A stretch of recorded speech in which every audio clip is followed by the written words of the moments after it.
Hello guys, short current affairs में आप सभी का स्वागत है। आज की इस वीडियो सेशन में हम 12 जून तक के सभी इंपॉर्टेंट करंट अफेयर्स कवर करने वाले हैं। हमेशा की तरह आप इस वीडियो को अंत तक जरूर देखिएगा, काफ़ी कुछ आज आपको जानने के लिए मिलने वाला है।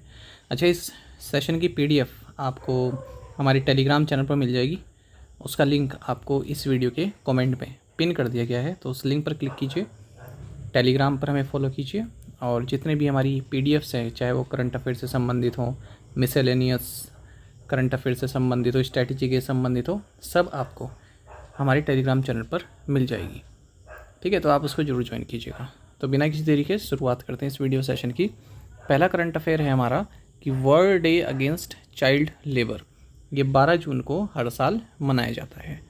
और आपको बता दें, जो 6th global conference on the elimination of child labour है, ये मराकेश में हुई है।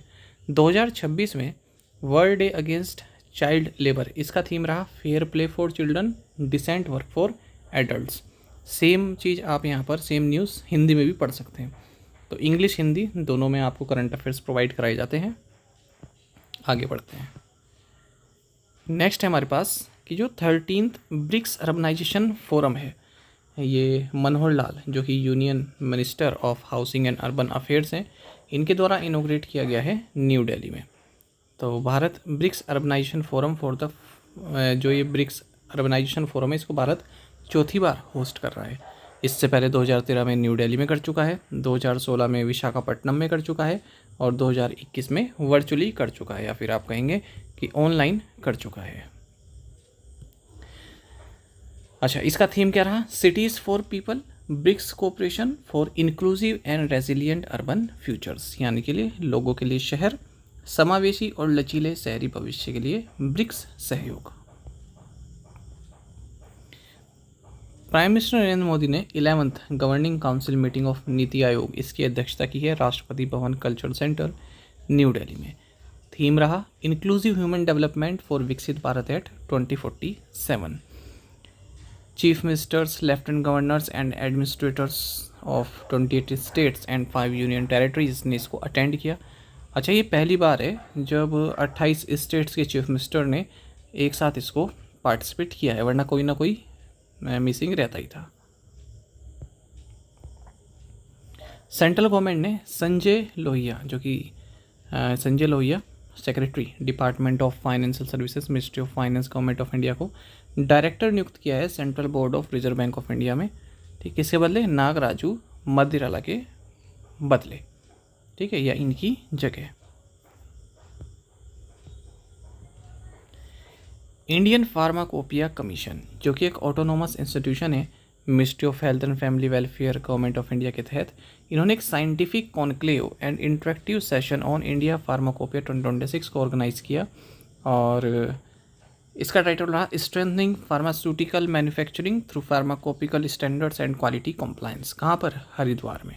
किसके साथ मिलकर? Association of Devbhoomi pharma industries के साथ मिलकर।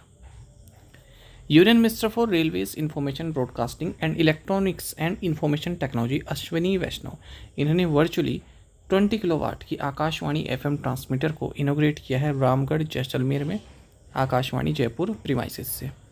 The transmission is aimed at strengthening the reach of all India radio and Doordarshan in broader areas. इस ट्रांसमीटर का मकसद सीमावर्ती इलाकों में ऑल इंडिया रेडियो और दूरदर्शन की पहुंच को मजबूत करना है। यूनियन मिनिस्टर अश्विनी वैष्णव, इन्होंने अनाउंस किया है कि advance quantum computing and quantum communications lab को इस्टेब्लिश किया जाएगा Malviya national institute of technology Jaipur में। इसे electronics and ICT academic project, जो कि ministry of electronics and information technology का, इसके तहत इस्टेब्लिश किया जाएगा। और ये लैब क्वांटम की डिस्ट्रीब्यूशन, क्वांटम कंप्यूटिंग सिमुलेशन और क्वांटम सेंसिंग हार्डवेयर कंपोनेंट्स के क्षेत्र में स्वदेशी क्षमताएं विकसित करने पर ध्यान केंद्रित करेगी। Department of agriculture and farmers welfare, इन्होंने सेकेंड एडवांस एस्टीमेट्स ऑफ 2025-26 जारी किए हैं area and production of various horticulture crops के। तो हॉर्टिकल्चर एरिया जो है हमारे देश में, वो लगभग 301.51 लाख हेक्टेयर का रहा है 2025-26 में, यानी कि 0.14 लाख हेक्टेयर का इंक्रीज देखने के लिए मिला अगर हम 2024-25 से कंपेयर करें। हॉर्टिकल्चर प्रोडक्शन की अगर हम बात करें हमारे देश में, तो ये 3,770.76 लाख टन का रहा है 2025-26 में। इसमें भी 17.39 लाख टन का इंक्रीज़ देखने को मिला अगर हम 2024-25 से कंपेयर करते हैं। वहीं अगर हम फ्रूट्स के प्रोडक्शन की बात करें तो 1176.49 लाख टन का रहा है 2024-25 में। ठीक है, मतलब 2024-25 में इतना रहा था और अब 3.25% बढ़ा है और कितना पहुंच गया 1274.75 लाख टन 2025-26 में। एरिया अंडर वेजिटेबल कल्टीवेशन ये 117.91 लाख हेक्टेयर जो कि 2024-25 में था, इससे बढ़कर 118.79 लाख हेक्टेयर हो गया 2025-26 में। और जबकि जो वेजिटेबल्स का प्रोडक्शन है ये 2210 लाख टन रहने की उम्मीद रही है 2025-26 में। यही न्यूज़ आप हिंदी में भी पढ़ सकते हैं। नेक्स्ट देखेंगे वीबीजी रामजी स्कीम से संबंधित। तो यूनियन रूरल डेवलपमेंट मिनिस्टर ने इंटरिम एलोकेशन अनाउंस किए हैं 95,692 करोड़ रुपए के विकसित Bharat guarantee for Rozgar and Ajeevika mission ग्रामीण के लिए, वीबीजी रामजी के लिए। ठीक है, ताकि इजीली ट्रांजिशन हो सके मनरेगा से वीबीजी रामजी की ओर। इसकी फुल फॉर्म क्या है? Viksit Bharat guarantee for Rozgar and Ajeevika mission Gramin. ठीक है, तो जो मनरेगा है Mahatma Gandhi national rural employment guarantee scheme, उसको रिप्लेस किया है इसने। 1 जुलाई 2026 को ये अस्तित्व में आएगी।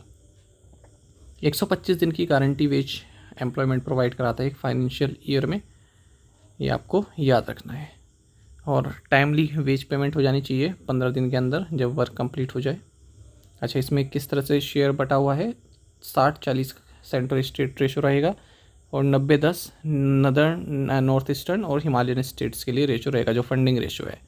यानी कि जो नॉर्थ ईस्ट के और हिमालयन स्टेट्स हैं, ठीक है, तो उसमें तो 90 सेंट्रल गवर्नमेंट, 10% स्टेट गवर्नमेंट। यहाँ पर जो बाकी स्टेट्स हैं उनके लिए 60-40 की फंडिंग रहेगी और 100% फंडिंग रहेगी यूनियन टेरिटरीज़ के लिए जहाँ पर लेजिस्लेचर्स नहीं हैं।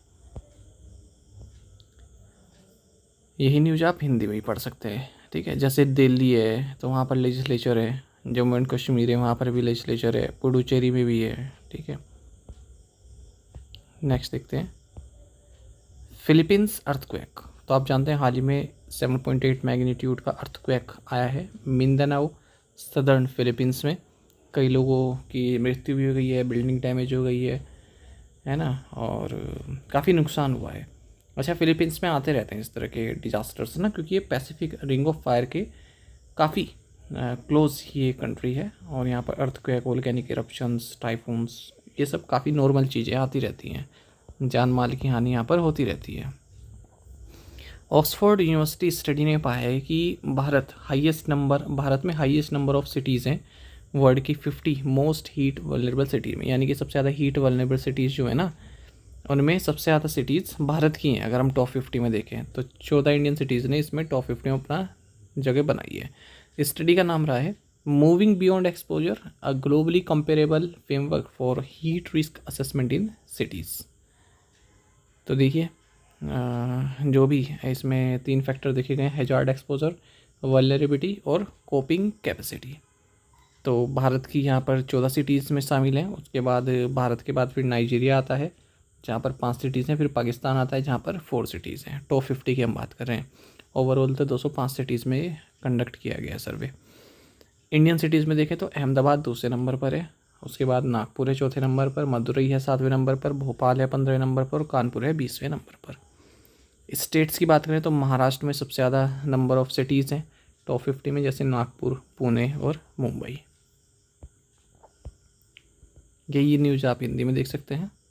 जाने माने शूटर और shooting coach, former Asian games gold medallist Jaspal Rana, इनका निधन हो गया है 49 की एज में। 1976 में इनका जन्म हुआ था उत्तरकाशी उत्तराखंड में। इंडिया की मोस्ट सक्सेसफुल एथलीट है कॉमनवेल्थ गेम्स के इतिहास में। 15 मेडल्स इन्होंने जीते हुए हैं, 9 गोल्ड, 4 सिल्वर और 2 ब्रॉन्ज, 4 एडिशंस में, 1994 के, 98 के, 2002 के और 2006 के। अर्जुना अवार्ड भी इनको मिला 1994 में, पद्मश्री भी इनको मिला 1997 में, द्रोणाचार्य अवार्ड इनको दिया गया 2020 में। मनु बाकर के कोच भी हैं, कोच भी थे, अब तो नहीं है। 2026 फीफा वर्ल्ड कप शुरू हो चुका है। स्टेडियो एस्टेका मेक्सिको सिटी में ये स्टेडियम है।